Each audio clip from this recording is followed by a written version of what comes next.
Hello बच्चों, चलिए प्रश्न देखते हैं। चूषकांग और चूषकी मूल्य किसमें पाई जाती है? बीटल पान, आर्किड्स, कस्कूटा, अमरवेल, टीनोस्पोरा।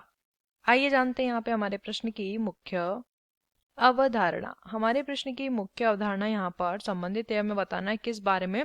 चूषकी मूल, चूषकी मूल की यहाँ पे बात की गई है। चूषकी मूल या चूषकांग मूल, चूषकांग मूल ये ऐसी जड़ होती है, इस प्रकार की जड़ होती है जो कि किसी अन्य पौधे पौधे पर परजीवी के रूप में यानी कि एक पौधे की जड़, एक पादप की चूषकांग मूल किसी अन्य पौधे पर परजीवी के रूप में चढ़ती हैं, या ऐसा कहेंगे हम कि भूमि से ही वहां उस पौधे पर ही परजीवी के रूप में रहना शुरू करती हैं, परजीवी के रूप में रहती हैं, ऐसा लिख लेंगे, परजीवी के रूप में रहती हैं।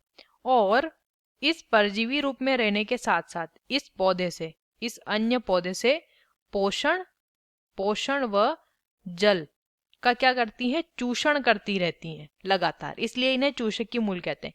इस प्रकार की जड़ें आपको देखने को मिल जाएगी जो अमरबेल का पौधा होता है उसमें। अमरबेल का जो पौधा होता है ये नीम या बबूल, इस प्रकार के बड़े बड़े वृक्षों पर क्या करता है? परजीवी के रूप में रहता है। और इनकी जो अमरवेल की जो जड़ होती है वो इस नीम या बबूल से अपना पोषण और जल खींचती रहती है, लगातार उसका चूषण करती रहती है।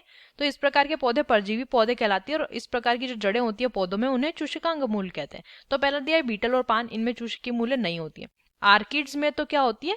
वायवीय जड़ें होती है, वायवीय जड़ होती है, ना कि चूषकी मूल।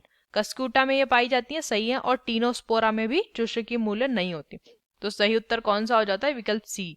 आशा करते हैं आपको इस प्रश्न का उत्तर समझ आया होगा। धन्यवाद।